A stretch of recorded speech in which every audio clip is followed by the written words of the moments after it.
ముర్రా జాతి గేదె ఒక్కొక్కటి రోజుకి ఎంత పాల దిగుబడి ఇస్తుందండి?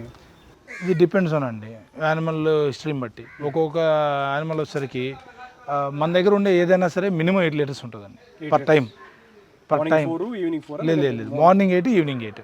Okay okay okay. ఎందుకంటే మినిమం అది లేకపోతే మనం సస్టైన్ కాదు. ఎందుకంటే వాటి బాడీ మెయింటెనెన్స్కి కానీ, తర్వాత వాడికి ఇచ్చే ఫోడర్కి కానీ, తర్వాత ఏమంటారు దానాల వాల్యూస్ కానీ, దానాల రేటుకి కానీ మినిమం లీటర్ పాలు ఇవ్వకపోతే అసలు గిట్టుబాటు కాదు.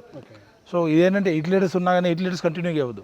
మ్యాక్సిమం ఇస్తే 1.5 మంత్ to 2 months అంతే. తర్వాత నుండి గ్రాడ్యువల్గా తగ్గుతూ వస్తుంది. సో 8 లీటర్స్ నుండి 7, 6 అట్లా. అలా ఎన్ని నెలలకండి? అలా మనం ఇచ్చే దానాల బట్టి. దూడ పుట్టిన తర్వాత ఎన్ని నెలలు కంటిన్యూగా ఒక గేదె నుంచి మనం పాలు ఎక్స్పెక్ట్ చేయొచ్చు? మంచిగా అయితే మాత్రం 7 to 8 months పర్లేదు, కంటిన్యూ వాడి ఖర్చు వరకు వస్తుంది.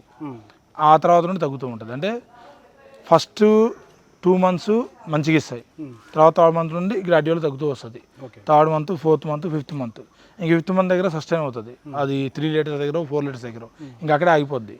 ఇక అక్కడ నుంచి కంటిన్యూగా ఇస్తుంది. మళ్ళీ 2 months అలా ఇస్తుంది. మాక్సిమం 8 months వరకు ఇస్తుంది. 8 months ఇస్తుంది.